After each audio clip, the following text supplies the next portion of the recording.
जय यीशु की। मैं हूं प्रियंका डामोर और आप देख रहे हैं रेडियो वार्ता शीर्षक की हिंदी सर्विस। कलीसिया समाचार में आप सभी का स्वागत है। कलीसिया समाचारों में प्रमुख है, फ्रांस में बाढ़ग्रस्त लूर्द तीर्थ स्थल से तीर्थयात्रियों को निकाला गया। मणिपुर में सांप्रदायिक संघर्ष हाई टेक हो गया। संघर्षग्रस्त मणिपुर में इंटरनेट बंद। सागर धर्म प्रांत ने कॉलेज में हिंदू देवताओं की मूर्ति स्थापित करने के प्रयास को विफल किया। नागालैंड राज्य ने गौरक्षा मार्च पर आपत्ति जताई। ईसाई बहुलक नागालैंड के पैरा एथलीट ने देश को गौरवान्वित किया। ऐतिहासिक चर्च को बेचने की कोशिश के आरोप में 2 लोगों पर मामला दर्ज।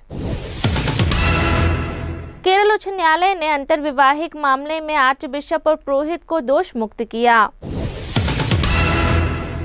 लैटिन चर्च ने राष्ट्रीय पास्टोरल योजना जारी की।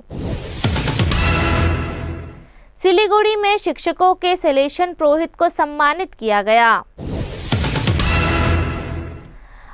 अब जानते समाचार विस्तार से। फ्रांस में बाढ़ग्रस्त लूर्द तीर्थस्थल से तीर्थयात्रियों को निकाला गया। भारी बारिश के कारण नदी का किनारा फटने और स्थल में बाढ़ आने के बाद लूर्द फ्रांस में विश्व प्रसिद्ध मैरियन तीर्थ स्थल लूर्द में लगभग 450 तीर्थयात्रियों को निकाला जाना पड़ा। कैथलिकों के लिए एक लोकप्रिय स्थल लूर्द का अभ्यारण्य 8 सितंबर को ओसे नदी के उफान पर आने के बाद आंशिक रूप से जलमग्न हो गया। यह स्थल, जिसके बारे में कुछ लोगों का मानना है कि यह वह स्थान है जहां 1858 में कुंवारी मरियम प्रकट हुई थी, बाढ़ के बाद अस्थायी रूप से बंद कर दिया गया था क्योंकि इसकी वेदी पानी में डूब गई थी। बाढ़ के पानी को साफ करने और अभ्यारण्य को फिर से खोलने के लिए कर्मचारी, स्वयंसेवक और आपातकालीन सेवाओं द्वारा काम किए जाने के कारण कई तीर्थयात्रियों और आगंतुकों को निकाला गया। मणिपुर में सांप्रदायिक संघर्ष हाई टेक हो गया है। मणिपुर राज्य में 16 महीने से चल रहा सांप्रदायिक संघर्ष हाई टेक हो गया है, जिसमें आदिवासी बहुलक ईसाइयों और हिंदुओं के बीच जातीय संघर्ष में ड्रोन और कम दूरी के रॉकेट का इस्तेमाल किया गया है।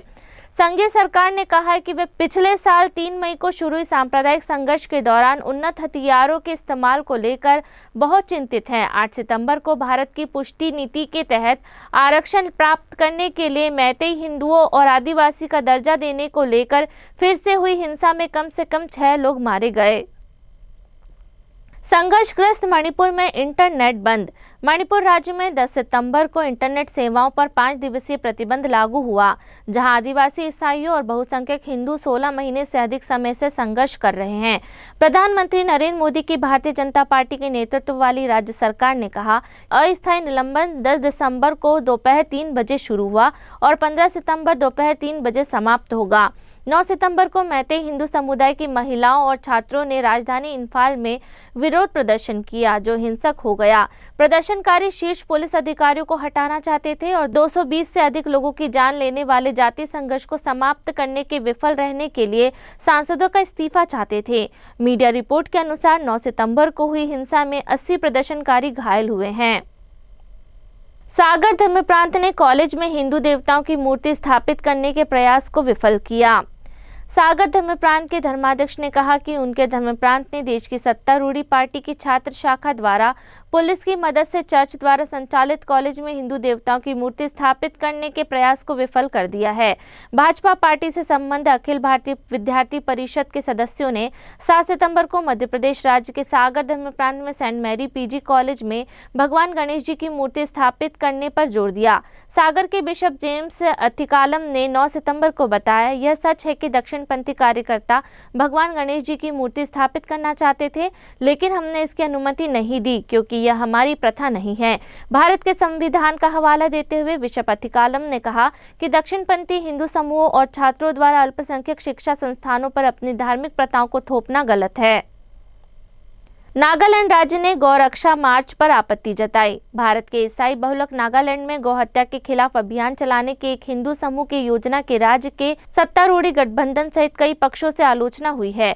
ज्योति तीर्थ मठ के शंकराचार्य अविमुक्तेश्वर आनंद महाराज जैसे राष्ट्रीय स्तर के हिंदू नेता 28 सितंबर को होने वाली गौ ध्वज यात्रा के लिए आने वाले हैं। हालांकि राज्य के राजनीतिक दलों का कहना है कि ऐसा मार्च राज्य के 19.7 लाख लोगों की भावनाओं के खिलाफ होगा, जहां बहुसंख्यक 88% ईसाई है। राज्य के सत्तारूढ़ गठबंधन का नेतृत्व करने वाली नेशनलिस्ट डेमोक्रेसी प्रोग्रेसिव पार्टी के एक बयान में कहा गया है कि यह आयोजन बहुसंख्यक लोगों की भावनाओं के खिलाफ होगा। ईसाई बहुलक नागालैंड के पैरा एथलीट ने देश को गौरवान्वित किया। ईसाई बहुलक नागालैंड राज्य के पैरा एथलीट होकाटो होटेजे सेमा को पेरिस के पैरा ओलंपिक खेलों में देशों के अब तक के सर्वश्रेष्ठ प्रदर्शन योगदान देने के लिए सम्मानित किया गया। 40 वर्षीय बैप्टिस्ट क्रिश्चियन ने 7 सितंबर को पुरुषों की शॉट पुट स्पर्धा के फाइनल में कांस्य पदक जीता, जिससे भारत के पदकों की संख्या 27 हो गई। 6 स्वर्ण, 9 रजत और 12 कांस्य। इसने 2020 में टोक्यो खेलों में 19 पदकों के पिछले रिकॉर्ड को पीछे छोड़ दिया। सेमा अब दुनिया के 7वें स्थान पर हैं। ऐतिहासिक चर्च को बेचने की कोशिश करने के आरोप में 2 लोगों पर मामला दर्ज। पंजाब में पुलिस ने 2 लोगों पर मामला दर्ज किया है, जिन्होंने कथित तौर पर 1 सदी से भी ज्यादा पुराने प्रोटेस्टेंट चर्च को बेचने की कोशिश की और इसके पदाधिकारी बनकर चर्च को बेचने की कोशिश की। पुलिस ने बताया कि जॉर्डन मसीह और मैरी विल्सन को गिरफ्तार किया गया है क्योंकि उन्होंने पंजाब राज्य के जालंधर शहर में 129 साल पुराने गोलकनाथन मेमोरियल चर्च को बेचने की कोशिश की और खुद को चर्च का कोषाध्यक्ष और सदस्य बताया। United church of northern east trust association के अध्यक्ष सांवर भट्टी, जो चर्च के लिए पावर ऑफ अटर्नी रखने का दावा करते हैं, ने 10 सितंबर को बताया कि उन्हें पिछले हफ्ते धोखाधड़ी के बारे में पता चला और उन्होंने पुलिस में शिकायत की। केरल उच्च न्यायालय ने अंतर्विवाहिक मामले में आर्च बिशप और पुरोहित को दोष मुक्त किया। केरल उच्च न्यायालय ने एक कैथलिक आर्च बिशप और एक पुरोहित के खिलाफ अदालत की अवमानना का मामला खारिज कर दिया है, जिसमें आरोप लगाया गया था कि उन्होंने अपने आर्च डायसिस में सदियों पुराने अंतर्विवाहिक प्रथा का पालन करने के खिलाफ अदालत के फैसले का उल्लंघन किया। केरल उच्च न्यायालय ने पिछले सप्ताह कोटायम आर्च डायसिस के आर्च बिशप मैथ्यू मूलकट को आर्च डायसिस के पल्ली पुरोहित फादर सीजो स्टीफन के खिलाफ मामला बंद कर दिया। याचिकाकर्ता जस्टिन जॉर्ज ने कहा कि उन्होंने 25 अगस्त 2023 को अदालत का दरवाजा खटखटाया था, जिसमें चर्च के नेताओं पर आर्च डायसिस के अंतर्विवाहिक प्रथा के हिस्से के रूप में उन्हें अनिवार्य अनापत्ति प्रमाण पत्र देने से इनकार करने का आरोप लगाया गया था। लैटिन चर्च ने राष्ट्रीय पास्टोरल योजना जारी की। लैटिन संस्कार विश्वों के संघ ने अपनी नई राष्ट्रीय पास्टोरल योजना शुरू की है, जिसका शीर्षक है एक धर्मसभा कलीसिया की ओर यात्रा मिशन 2033। यह योजना 11 सितंबर को Saint John's National Institute of Health Science Bangalore में एक बैठक के दौरान भारतीय कैथलिक बिशप सम्मेलन के अध्यक्ष कार्डिनल फिलिप नेरी फेराव द्वारा जारी की गई। इस कार्यक्रम में 40 बिशप, CCBI आयोग के 27 सचिव और 14 क्षेत्रों के क्षेत्रीय उप सचिव मौजूद थे। यह पहल लैटिन कैथलिक कलीसिया के 5000 से अधिक सदस्यों को शामिल करने वाली 1 साल की प्रक्रिया का अनुसरण करती है, जिसमें बिशप, पुरोहित, धार्मिक नेताओं, पुरुष, महिलाओं और युवा शामिल हैं। इसका ध्यान एक महत्वपूर्ण प्रश्न का उत्तर देने पर है: ईश्वर 2033 तक कलीसिया को कहां बुला रहे हैं। सिलीगुड़ी में शिक्षकों में सैलेशन पुरोहित को सम्मानित किया गया। सिलीगुड़ी में कंपनी सचिवों और चार्टर्ड अकाउंटेंट के एक पेशेवर युवा समूह ने स्कूल के प्रिंसिपल और वरिष्ठ शिक्षकों को सम्मानित करके इस वर्ष के शिक्षक दिवस को चिन्हित किया। मरवाड़ी युवा मंच द्वारा सम्मानित शिक्षकों में सैलेशन कॉलेज सिलीगुड़ी, पश्चिम बंगाल के विख्यात सैलेशियन पुरोहित फादर CM पॉल भी शामिल थे। 8 सितंबर को होटल सूर्या ग्रैंड सिलीगुड़ी में आयोजित एक कार्यक्रम में सशस्त्र सीमा बल पर उत्तर बंगाल के महानिरीक्षक सुधीर कुमार द्वारा सम्मान प्रदान किया गया। इसी के साथ कलीसिया समाचार समाप्त हुए। अगली बार फिर मुलाकात होगी नई खबरों के साथ। नमस्कार। रेडियो वेरितास एशिया आपके लिए लेकर आए हैं RVA mobile app. RVA mobile app पर हमारे विभिन्न प्रकार के कार्यक्रमों का लाभ लें,